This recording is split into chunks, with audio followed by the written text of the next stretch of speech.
good morning to all our listeners out there.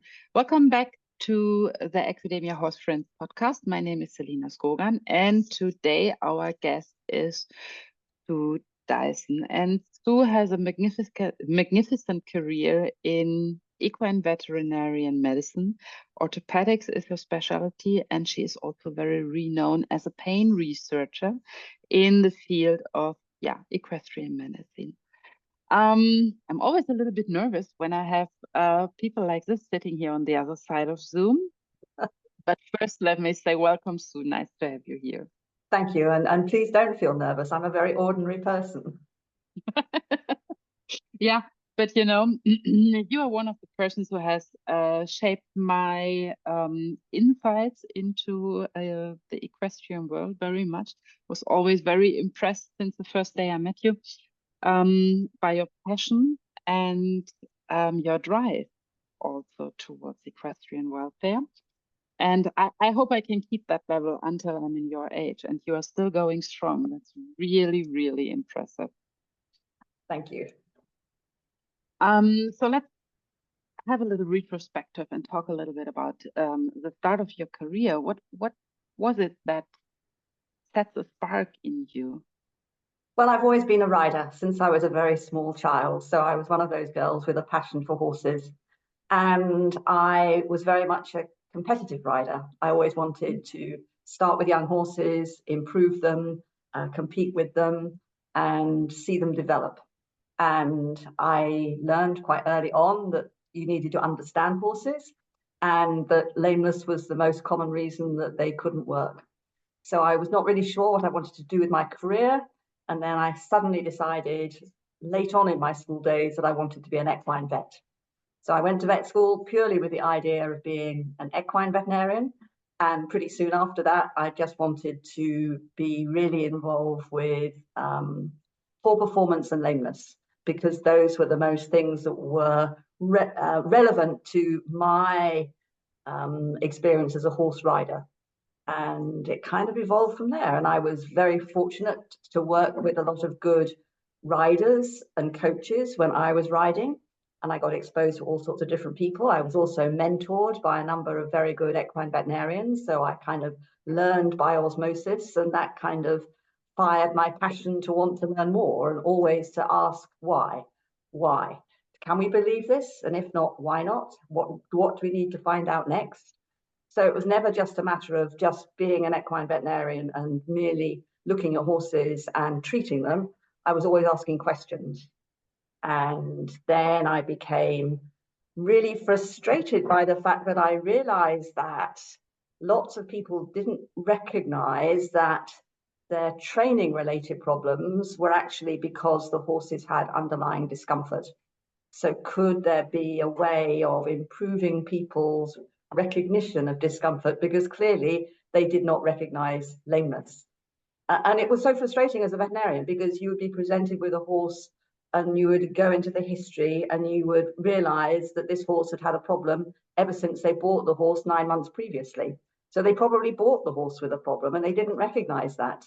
And the veterinarian that had done the pre-purchase examination hadn't recognized that. So clearly there were problems across the board.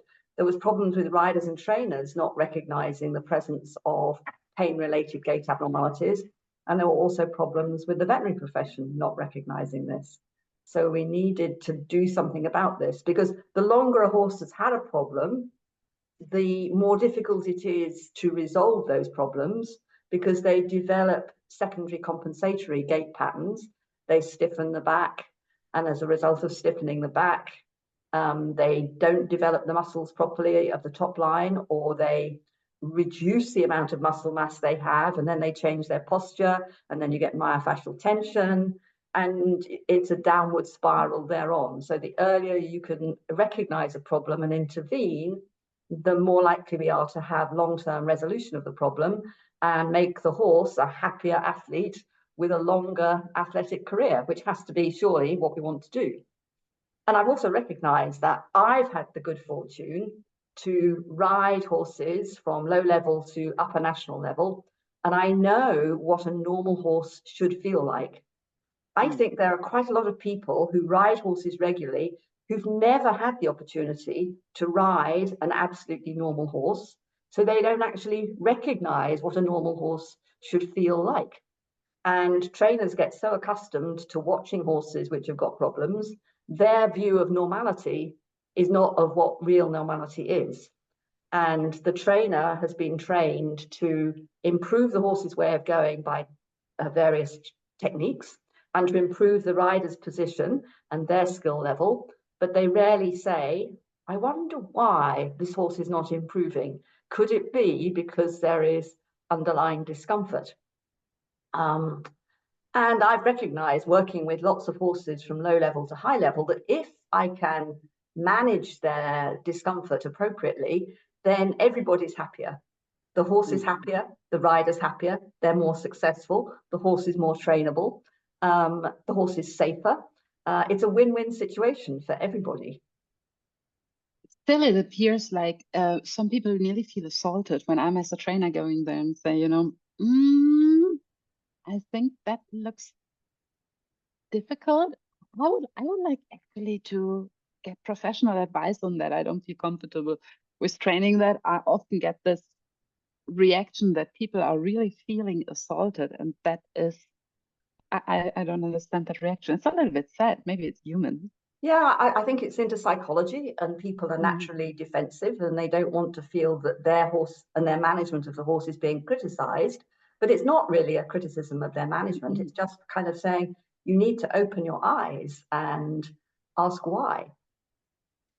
And you have said something very important, and that is you can only recognize the abnormality if you have once seen normal. Yes. And there I would really like to pick your brain, because do you feel that became more difficult over the years? So do we have a problem in breeding? Are we breeding less healthy horses, or has it always been like this?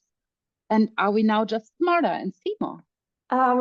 I think our breeding programs have changed, certainly when you think about elite competition horses, because we need horses with more athleticism, either as dressage horses or as show jumpers or even as event horses, because the standards have gone up and up and up. But I don't think that at the lower levels things have changed very much. What has changed at the lower levels, I think, certainly in the UK, is the way in which horses are being kept and on the circumstances under which they're ridden.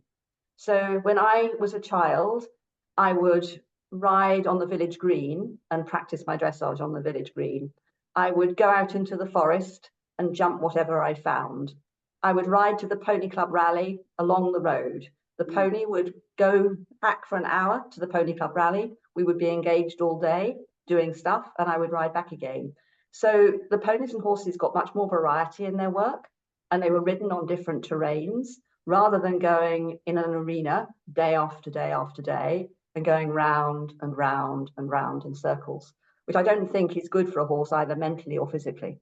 So I think that there are things that have changed in the way that we are managing horses, as well as the way in which we are breeding the upper level elite horses. And then I think that there are riders, particularly those who want to do dressage, who aspire to do better. So they buy horses that perhaps are too much for them.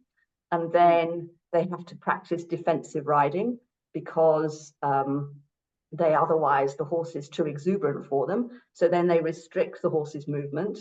And then the horse doesn't really understand. So the horse reacts by just kind of saying, okay, I'll submit. And that's not good for them physically or mentally either. No, yeah, interesting. Interesting observation. We often also see that the horses are, in German we say, stehen sich tot oder werden so totgeschont. So they are not moved at all. They are just in the backyard and are standing at the hay feeder. And they're also not getting out there from that.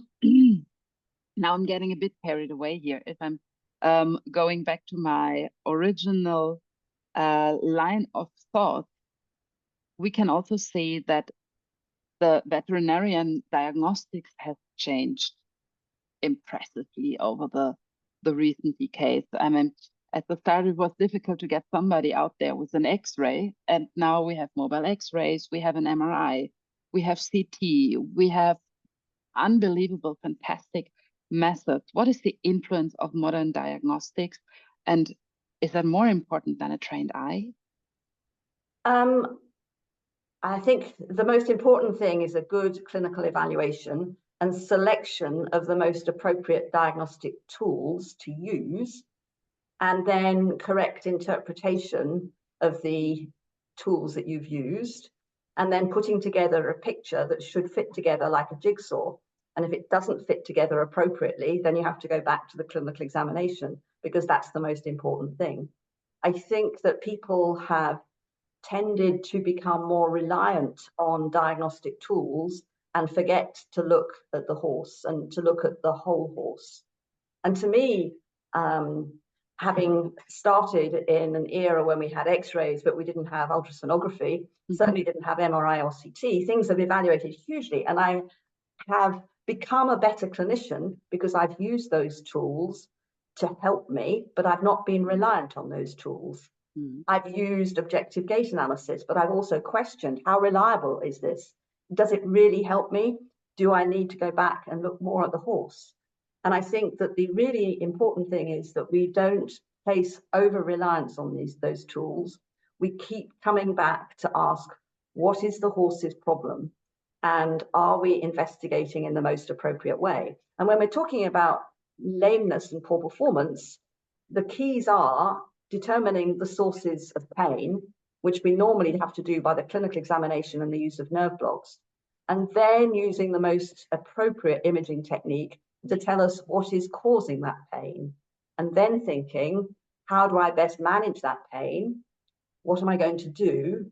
And what other members of the horse's management team are we going to need to help us? Because it's not just the veterinarian that's going to do the management. We're going to need help from the farrier, the saddle fitter, the manual therapist. We're all a group together, I think. It's a very multidisciplinary approach.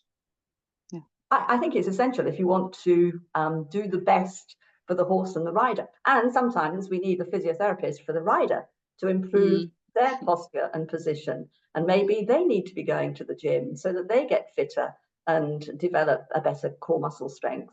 And I think that's something that riders don't take responsibility enough for their own physical fitness and their own position and the influence that is going to have on the horse's ability to move correctly. Yeah, and often it's also a bit like unwrapping an onion, I feel, layer by layer, you take something off and then you think, this is interesting. And then you're coming home with the horse and after 2 weeks you think, that wasn't it. We need more research here. That can be sometimes like a real crime show, a little bit like a thriller. So I think it's really exciting that we've got things like CT, because we're learning even now. I'm involved in a study in Hungary when we're looking at CT and comparing with MRI. But there are lots of unanswered questions too. Just because you find something on an image doesn't necessarily mean it's causing pain, and it may be completely irrelevant to the clinical picture. And horses can have lice and see. Yes. That's a German proverb. Germany works very beautiful. There we are saying, wir können Läuse und Flöhe gleichzeitig haben. Can have two different things at the same time that might be related or not. Yes. And that is leading us to the very impressive amount of studies that you have led during your clinical career. And you often, and that is what I really like about your research, you very often have a very practical approach to things. So for us trainers, this knowledge is easy to use. I am thinking, I have in the back of my mind, for example, your saddle slipping study, where I, as a trainer, have learned for many, many years how to correct the rider. And then we find out, okay, a slipping saddle has actually something to do with the pain in the horse and less with the posture of the rider. That was very eye-opening for me. But what were your personal highlights or milestones? What did you like best? I think that there've been so many, because I started by looking at the use of nerve blocks, because I feel that that's so important from a diagnostic perspective. But then we moved on to looking at more about the horse rider saddle interaction, which is how we got involved with saddle slip. And then from there, we moved on to pain recognition because of my frustration with people not recognizing lameness. So it's very difficult to pick out a single thing because I've been so lucky that I've been involved in project after project, and I can keep asking, what's next? Why? That is fantastic that you kept this curiosity of still saying, why? Why is it like this? Why? And that is leading us directly to the Ridden Pain Ethogram, what was definitely, or is one of the keys to more equine welfare. And what I feel is so fantastic about the Ridden Pain Ethogram, and it was published in 2018, is, I mean, there's so many pain ethograms out there when we are looking at research, but you have been narrowing it down to 24 behaviors. And there are 24 behaviors that are traditionally considered to be trainability issues. And that is what makes it, in my eyes, so genius and so practical to apply, because we can suddenly say that if the horse is not keeping the gait, we have proof of that this might be a pain behavior and is not a training issue. I am pretty sure, knowing you a little bit, this was not an accident that you picked out trainability or things that were traditionally considered to be trainability issues. And I'm also wondering, when we are looking at classical dressage, and now I'm not only looking at the sports, but I'm also looking at classical riding schools like what I am involved in. We are considering in our mindset very often that when a hindfoot is falling out or like is stepping short, the horse needs to be strengthened and we need to put more weight on that leg. And now we are having a pain ethogram, and that pain ethogram is saying, no, we can't put more weight on that leg. It's exactly the opposite way around. And I feel that for me as a trainer, that is turning the whole world upside down. But now I'm getting a little bit carried away. So what I actually wanted to ask you is, how did you come up with the 24 behaviors? How did you? Well, we took a group of comfortably working horses that were in regular work, in which we could not identify any gait abnormalities. So those were our control horses. And then we took a group of lame horses.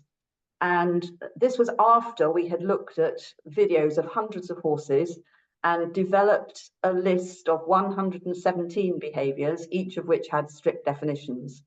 So we then applied these 117 behaviors to our group of control horses and the lame horses and identified those behaviors that were seen much more frequently in the lame horses versus the control horses.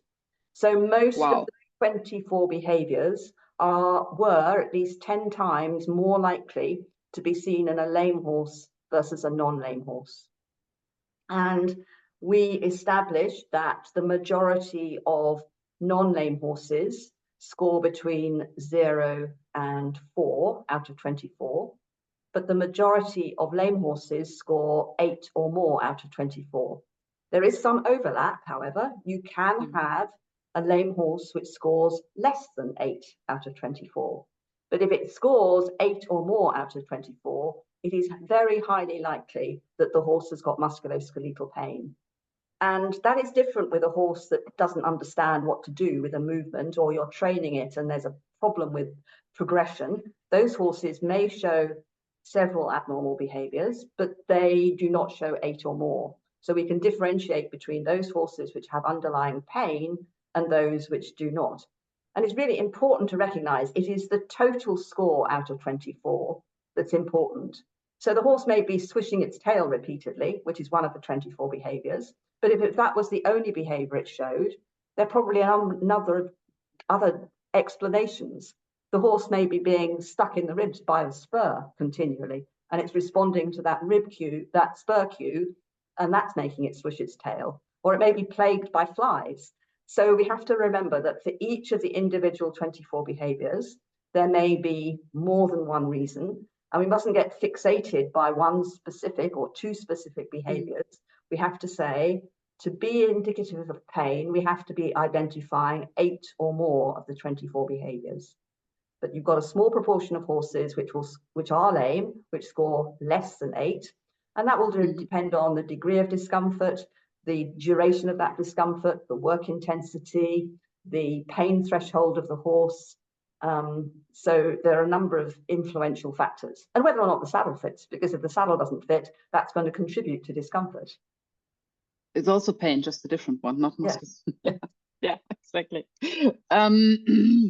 I also feel that it's very nice that you have explained that now so clearly again, because I often see there's many questions around the 24 behaviors when I'm suggesting it to usage for a student, also for scoring their own horse and for seeing, is there something going on, or is this really a training issue?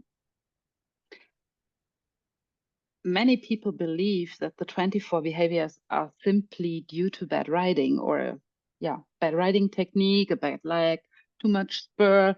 So when they're a good rider, that can in any way is not relevant to them. I don't think that's the case. I think that a good rider can improve gait quality. So they can improve the quality of the trot and the canter and the transitions, but they cannot disguise the behaviors which reflect discomfort. And we did a study in which we looked at 40 horses which were ridden by the normal rider and by a single professional rider. And the professional rider, if they were better skill-wise than the normal rider, they could make the horse go better. But if the horse had underlying discomfort, they couldn't disguise the behaviors reflecting pain. The behaviors reflecting pain could change. So, for example, you could take a horse which was ridden by the normal rider and it went with its head in front of a vertical position more than 30 degrees most of the time, so it was above the bit. The skilled professional rider would encourage the horse to work with its head in a vertical position. The horse actually found this not very comfortable because it had underlying pain, and therefore it would start swishing its tail. So the behaviors changed, but the total on average did not change. So the skilled rider can superficially make the horse move better, but they can't disguise the signs of discomfort. They just change, yeah. Unless they just ride as a passenger. If they rode just as a passenger and didn't ask anything of the horse, then that may be a little bit different. But... Yeah.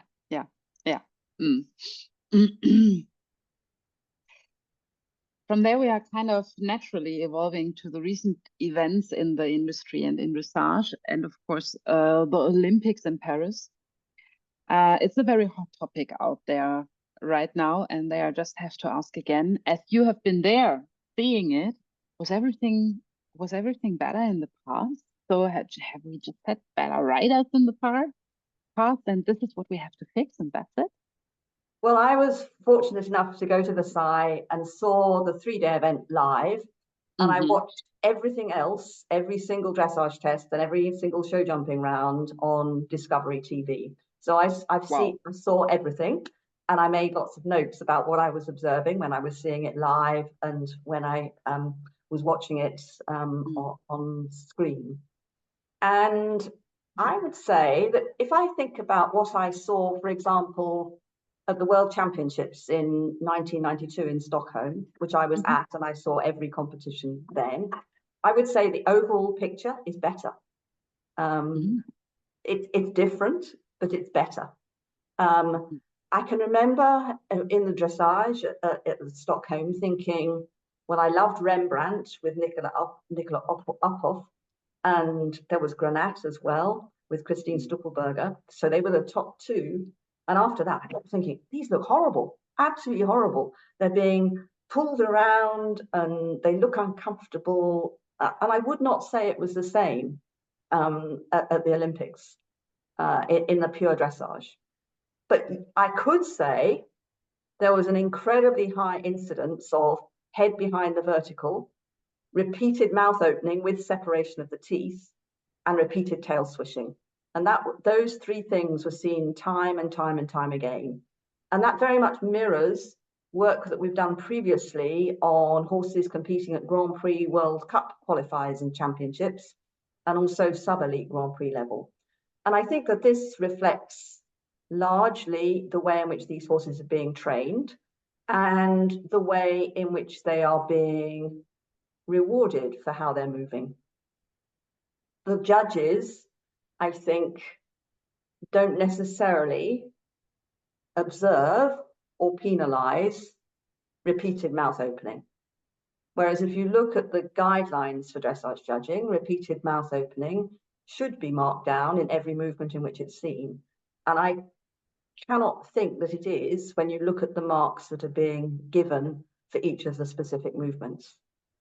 And it's probably, and I need to go back and do the figures, but I think it's probably about 85% of the horses showed repeated mouth opening in the Grand Prix dressage, both in the Grand Prix, the Grand Prix Special, and in the freestyle.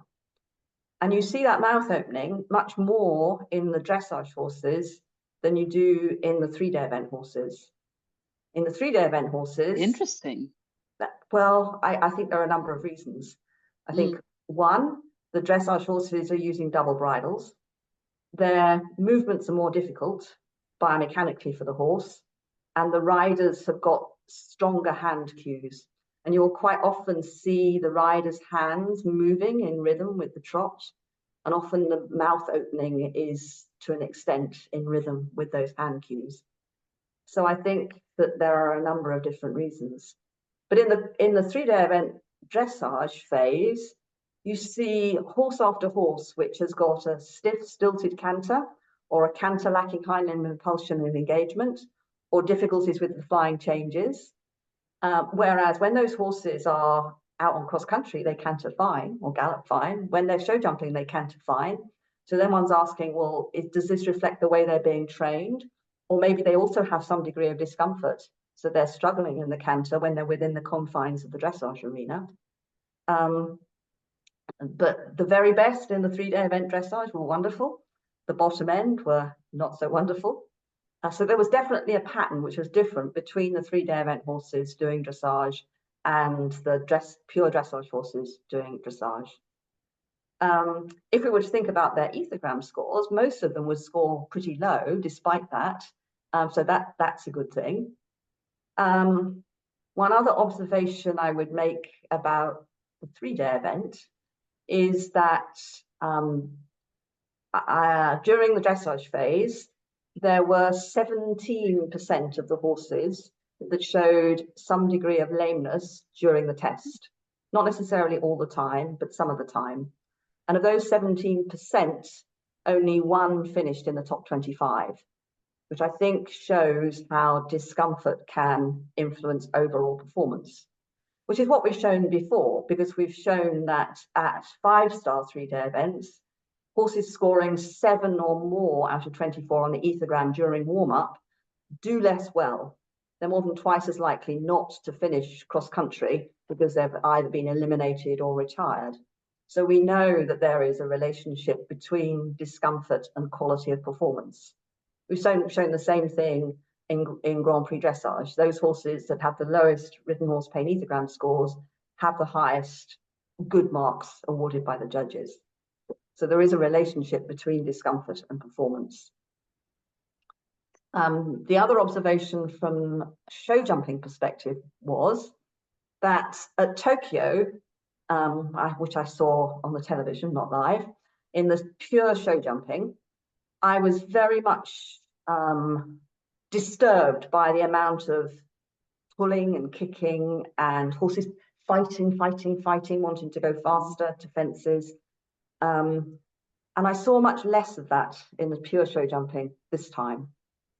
What was interesting was the number of horses that bucked and kicked out, either on landing or over the fence, they would kick out backwards, which I think is a reflection of lumbosacroiliac joint region pain. And those horses, by and large, there's a notable exception, did less well than those horses that didn't buck and kick out. But one notable exception was the actual individual winner of the gold medal, who in the preliminary round bucked and kicked out repeatedly, and did so in the team competition, but didn't do it at all in the individual competition. So somebody treated that horse rather well, I think, because it was so different in the individual competition. So to me, it was a fascinating set of competitions.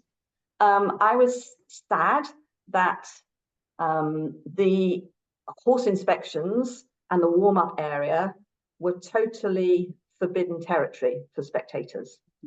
And I would like to see openness and transparency so we can see what's going on and so we can understand what's going on better.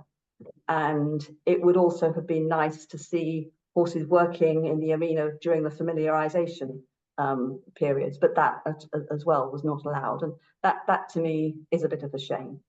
But in saying that, it was a fabulous venue, and it seemed to go really, really well.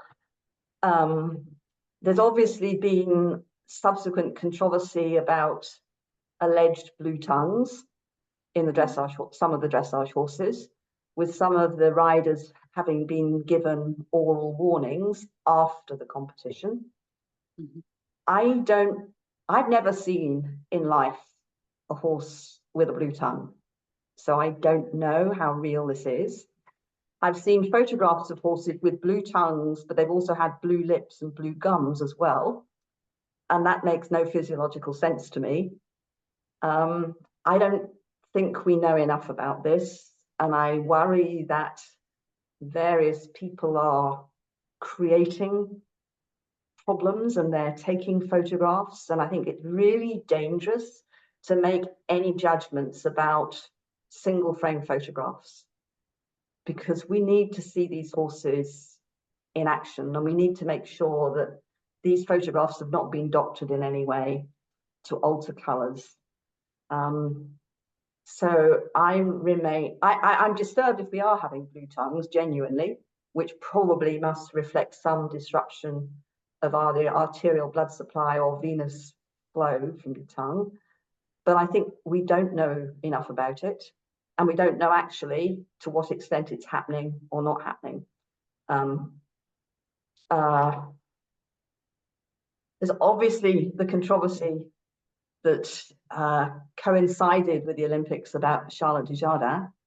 And I think that that's a very sad situation for the entire equine industry. I think that Charlotte was wrong to do what she did, and I suspect it's happened more than once, and it's appropriate that she was suspended, and we'll have to see what the outcome is. But I think we need, within the equestrian industry, to be open and transparent, because I know there are all sorts of things happening that really shouldn't be happening. These are not single episode events. And I think we need to be opening up and saying, we have done wrong, and this is what we've been doing wrong, and this is what we're going to do to address this and improve things, and what we can do to proactively show the people within the equine world that are against competition, against bits, against shoes, against jumping horses, of which they're quite a vociferous number, and also in the global world of the general public, we have to show that we have done wrong and we are going to do better. But we also can deliver good news, because the work that we've done with the ethogram shows that at upper level competition, the majority of the horses score between 0 and 4. So the majority of the horses are comfortable athletes. And it's actually at the lower levels that we see a higher proportion of uncomfortable horses. So we applied the ethogram to low-level event horses competing over fences at 90 and 100 centimetres and 1 metre 10. And we saw a bigger spectrum of scores, from 0 to 6 was the mean, with the maximum score being 12 out of 24. And that is of concern. So I think we actually have more potential welfare problems at the bottom end than we do at the top end. And I think we need to be addressing this and being, as I say, open and transparent about what is going wrong and how we can improve things. And one way we can improve things is making people more aware of what normal should look like and feel like.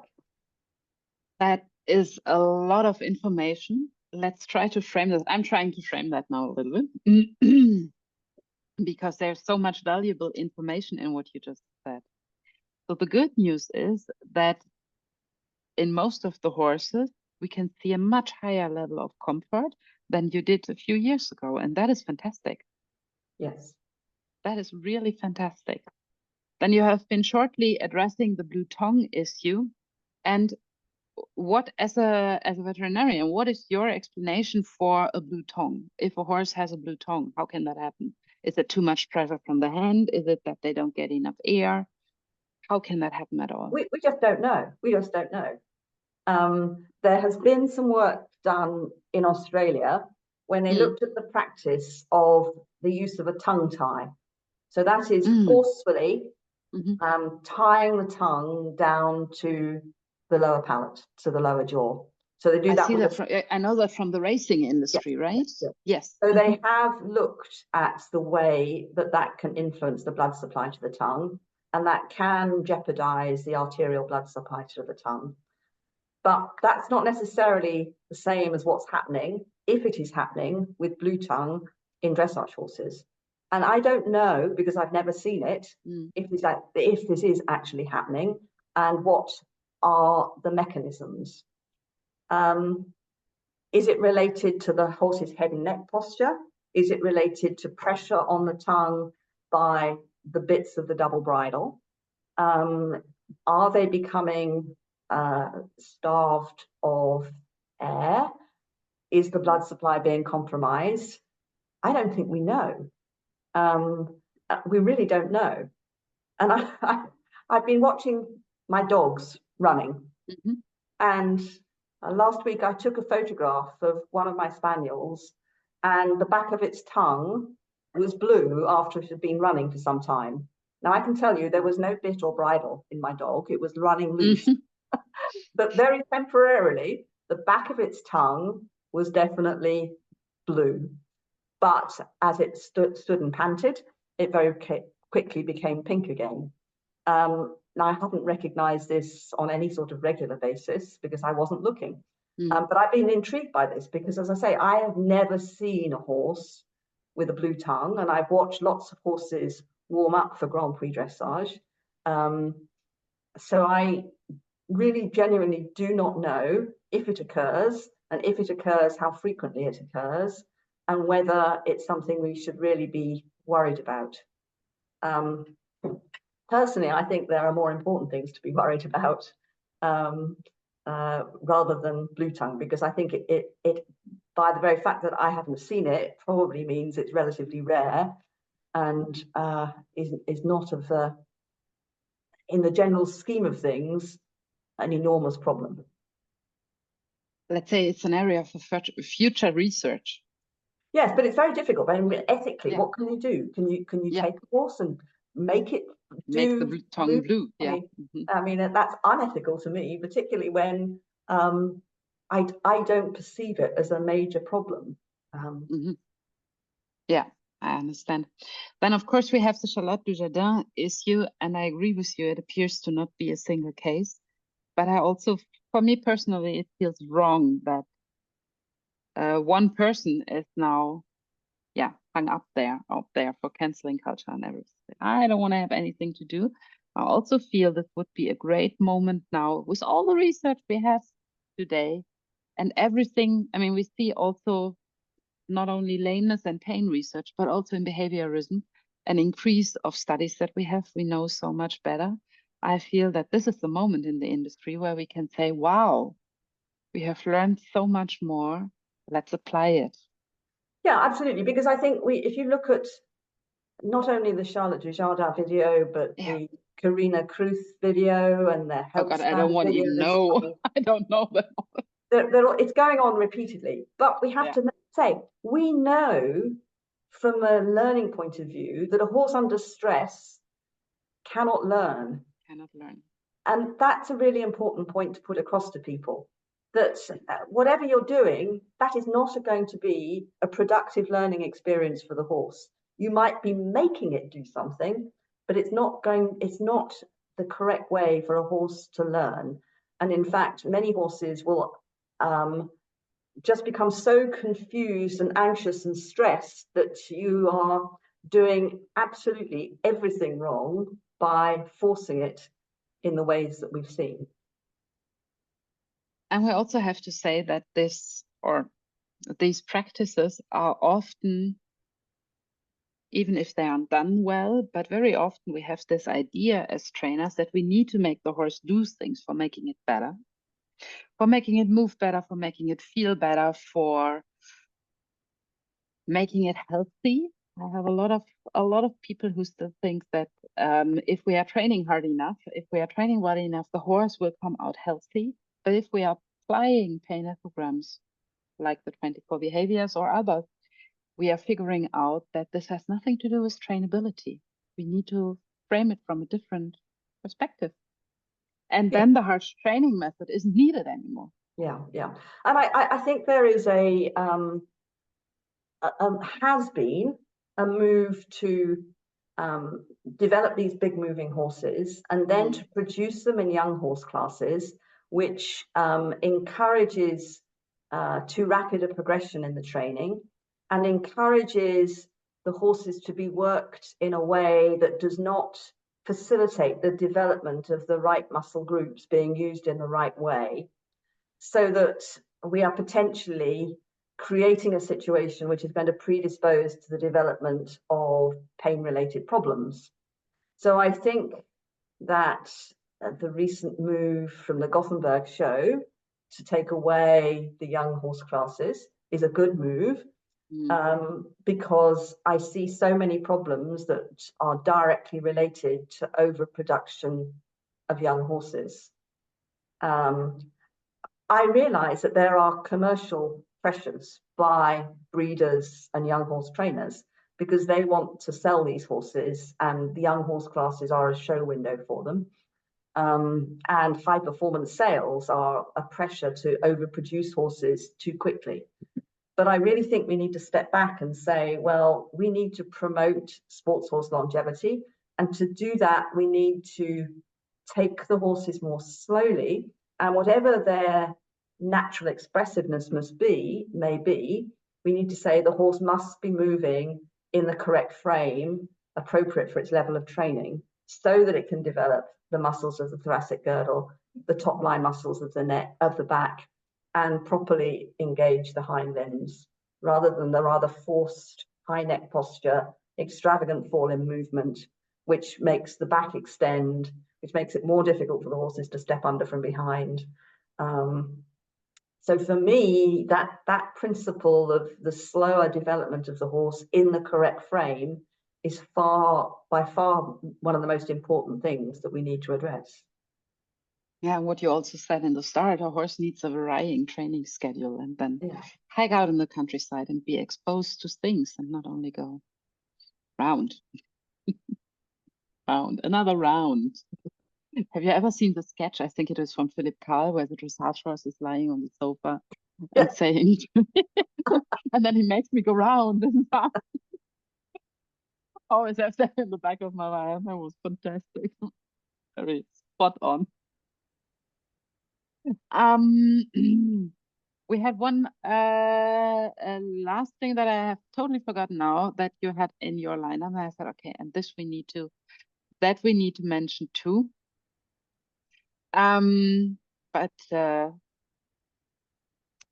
should have made a note. You had such a long list with very important arguments there that I wanted to address.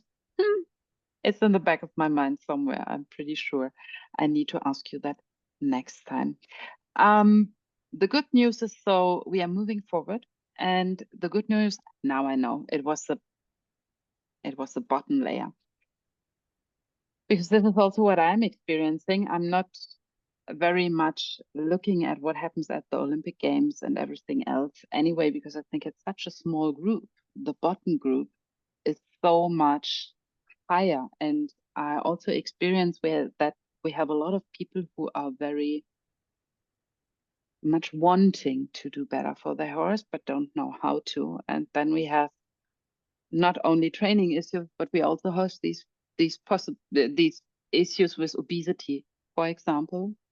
We have the issues with gastric ulcer. We have the issues with not enough movement, just not getting outside time enough, not being socialized, and everything that goes around there. And I would really, really wish that we are not always standing there and saying these people up there, but that we are having a look at our own backyard and see what kind of horse do I have there and what does it need. And when you're looking at it from your perspective as a pain researcher, and you are now saying, wow, I see more horses on bottom levels that are scoring high, that is, of course, worrisome. So what can we do at bottom levels for increasing equine welfare and training? Yeah, I think it's a matter of education.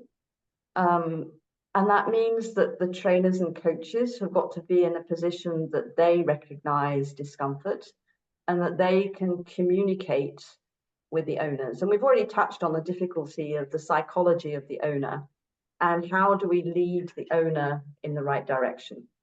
I think that they have to accept an onus of responsibility, that if you are a horse rider, you have responsibility for your horse and you have the responsibility for your horse's welfare. So it is important that you as a rider make sure that your saddle fits not only the horse, but you as well. And it's better to pay for a regular saddle fit check than it is to buy another pair of matching boots, which the horse probably doesn't need. And it's persuading owners to spend their money in the most appropriate way, I think, and making them realize that their horse will be more comfortable for them to ride if the horse is comfortable. So if the rider is complaining that each time they ride the horse, they get backache, they need to be asking, well, why do I get backache? And maybe it's because the horse's back has become stiff because it has some other problem and it's reacting to try and disguise its pain because it's a prey animal. So it's got to stay looking okay. And what it does is it stiffens its back. And therefore, there's more impulse going up through your back. And that's why you're getting backache. So it's a trickle feed education process. And I'm not suggesting it's easy because I know it's not. I saw somebody riding down my road yesterday and the saddle was slipping way off to the right-hand side and they had no idea what was going on. And this was only a walk. But I was just looking and thinking, wow, she's quite a big rider and she's sitting on the back of the saddle as well. So the whole weight distribution for the horse is wrong. But she's completely unaware of this. And there is technology available now that you can buy through apps to monitor your position, which is helpful. And people seem to like technology. But one of the problems is, what media do we use to educate people by? And how do we grab people's attention? And that's something that I don't think I know enough about. What are the best tools to try and educate people in today's society when it seems that the attention span is like 5 minutes maximum? And you don't want to bowl people over with too much information because too much information is information overload. So we just have to drip feed slowly, but we have to have a consistent message. And we have to make people across the board recognize that everybody's looking at the equine industry. And it would be more helpful if the equine industry itself was more unified, because at the moment we're not unified at all, because we've got a group who don't want us, as I said before, to use bits or jump horses or shoe horses without thinking about all the other consequences of not using bits. Because if you're using a bit and they're using a hackamore, then there's excessive pressure on the nose. Not all horses are suitable to go barefoot. And there are some horses that jump and they, I think, genuinely enjoy jumping, and they get more mental stimulation from their lives by jumping. But we need to come together if we can. That is a very nice perspective for the future. I really would like that. And that is also what we are working for at Equidemia. We would like to give owners informed decisions, or the possibility to take informed decisions. And I am very grateful that we have speakers like you who are helping us to educate trainers and therapists, for then going out to the customer and saying, hey, let's have a look at that. And then we walk through this process hand in hand and are trying the best for the horse in the end. So that is my wish for the future. More multidisciplinary approach, and that we don't see each other as enemies, but that we can cooperate and work together, and that we don't think one discipline is better than the other, but that we are all unifying for the sake of the horse. Yeah. So thank you very much for this morning, Sue. You're very welcome. A pleasure.